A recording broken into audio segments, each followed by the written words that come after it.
Why are our politicians in the United States not held to the same standards as the people who work for them?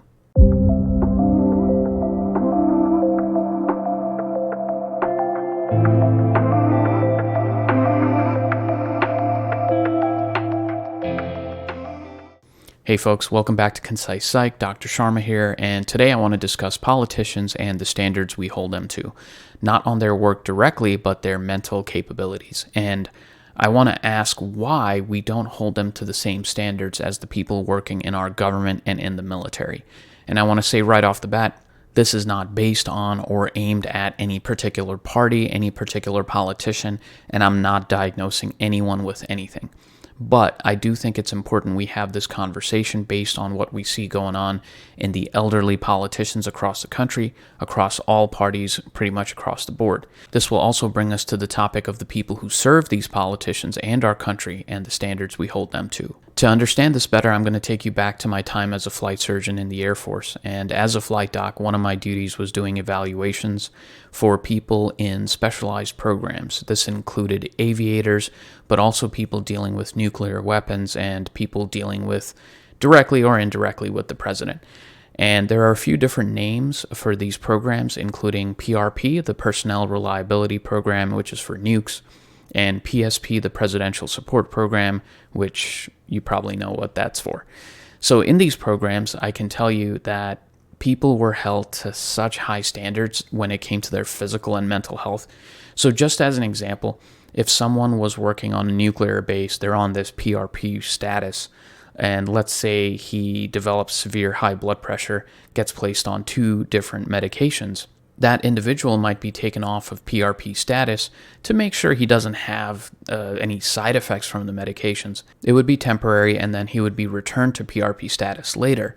After all, you wouldn't want somebody dealing with nuclear weapons who would just pass out from a medication potentially. So same thing on the mental health side. If someone started to have a really bad depression, maybe was placed on an antidepressant, a similar evaluation would be done to see if that person could continue working with nuclear weapons or the president's team. There was always a risk of disqualification from the job, which is an unfortunate reality, but true. Especially, for instance, let's say someone in one of these programs had a bad head injury that affected their memory, like a traumatic brain injury, or maybe it's an older person in the government who developed dementia-related memory issues. Anything that could affect their functioning in a significant way, and if that problem is permanent, then that person could be disqualified. So you can already tell that these people who work for the country and our politicians are being held to very high standards when it comes to their physical and mental health. These individuals can be disqualified fairly easily based on their medical conditions. Similarly, they have extensive background checks done on them. For instance, their credit is checked, how much debt they have, and the reason for that is you wouldn't want someone in that position who could be easily extorted or bribed. So let's say if somebody has a really bad gambling disorder and has thousands of dollars in debt or more, they would be vulnerable to being exploited by foreign entities who want our information. On that same note, people in their workplace have a responsibility to tell their command if someone is impaired. For instance, someone comes into the job at the nuclear silo with alcohol on their breath, they seem a little bit out of it, maybe falling asleep. That would be reported to the command. And these safeguards and standards are there for a reason, right? They're important. You would not want somebody who is impaired dealing with nuclear weapons or the president or their staff.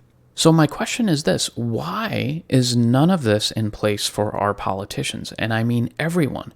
Congress people, senators, council leaders, presidents, vice presidents, everyone, especially when politicians are getting older in age and people are noticing that they might be impaired in some way. And look, they might not be impaired in reality, but at least there has to be a way for an evaluation to be done. This is also for the safety of the politicians.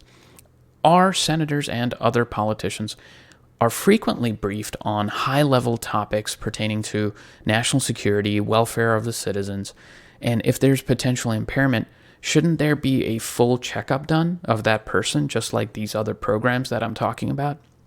maybe a physical exam, blood work, a mental health assessment, neuropsych testing if they need it. Why are our politicians across the board, I'm talking about Democrats, Republicans, independents, everybody, why are they not held to the same standards as their subordinates? Why is it that our men and women in uniform, also our civilian employees, our contractors, they're all held to this standard, but not the politicians? Now, I also wanted to mention that people on this PRP, PSP status, sometimes they're related to these areas peripherally. So, for instance, somebody might be on this PRP status who works on a missile base or somewhat close to nuclear weapons, but they don't have direct access to them, right? But they're still held to these standards. Why is it that our leaders, who in some case have the power to make decisions about those weapons, storing them, getting rid of them, potentially launching them, why don't they have to meet these same standards? To me, it certainly seems like it's a double standard. So, like in the military, if the enlisted personnel in my unit were held to some given standard, I would be held to the same, right? Doesn't matter that I was an officer. Because as leaders, we have to lead by example. So do you think that politicians should do the same? Now, some folks have suggested this. A few politicians have.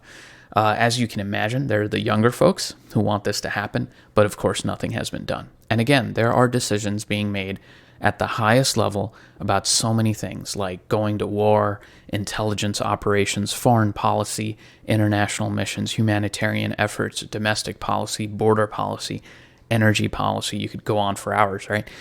Our politicians are also our face in the world. So what does it say about us and the country if we have people in office who might be impaired in some way? This issue is very relevant, especially since we don't have age limits or term limits for a lot of these politicians.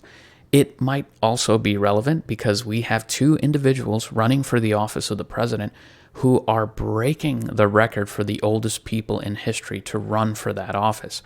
And by the way, who set the previous record? They did when they both ran for president last time. What do you guys think? Let me know in the comments. Do you think these politicians should be held to these same standards? Why do you think that? Or if you don't feel that way, why do you think they shouldn't be held to those standards? I think it's important to have discussions about topics like this in an open way. As always, thanks for watching. Dr. Sharma signing off. See you next time.